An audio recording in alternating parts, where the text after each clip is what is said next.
Recently, everyone's talking about how gold and silver crashed it in 2025. But here's the thing, that's only 1 year. So in this video, I want to zoom out and ask a bigger questions. Over the last 15 years, which asset class actually dominated? And what does that actually mean for us as investors? Before I dive into the video, hi, I'm CY, and on this channel, I share more on finance and productivity. If you enjoy this type of content, please subscribe to my channel, and now let's dive in. We have this idea that there is always a best place to put money. But when you actually look at the performance over time, it doesn't look like a straight line. Let me show you this heat map. Each box shows which asset performed better or worse each year.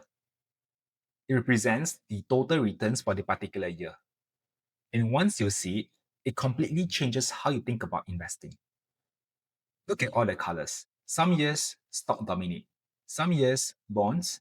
Some years, or most years, Bitcoin. Some years, everything is terrible.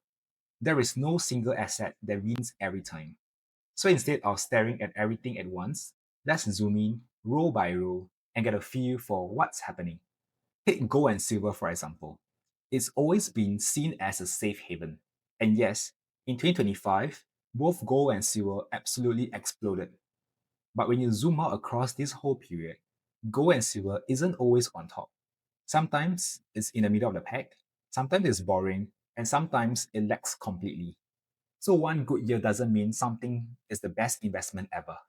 It is a great hedge, but a terrible core portfolio if you go all in. Now, long-dated treasuries. These are long-term government bonds. They usually shine when the economy slows, interest rate falls, and investors look for safety. But when interest rate rise, they get hit hard. You can literally see those deep red years on the chart.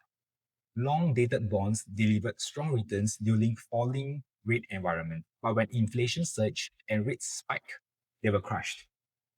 So the lesson, safe assets can also have brutal drawdowns too. Bitcoin has been one of the best performing assets over the last decade.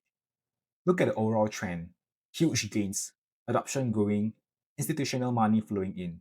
For long-term holders, it's been a monster performer, even outpacing gold, silver, and many stocks over certain periods.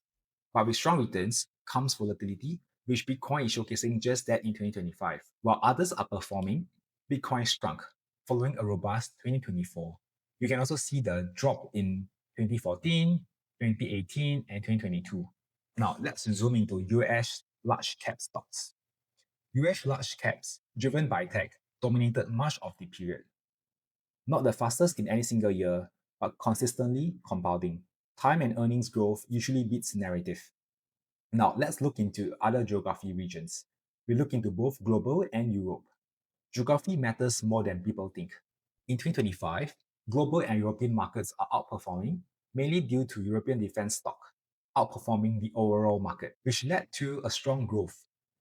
But typically, they lag the US markets, not because investors outside US are bad, but because innovation cycles are concentrated heavily in the US. And the lesson? Diversify globally, but recognize that leadership rotates. Now, here's the key takeaway. If you chase whatever was hot last year, you usually arrive right when the party's over.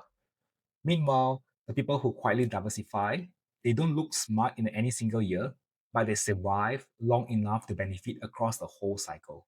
So instead of asking, which asset will win next, ask, how can I make sure that I don't lose no matter who wins? In the last 15 years taught us anything, it's this. There is no permanent champion. Leadership rotates. Compounding beats prediction. So, zoom out, diversify intelligently, and let time do most of the work. If you found this helpful, subscribe to my channel for more content like this. Drop a like and tell me in the comments, which asset do you think dominates the next decades?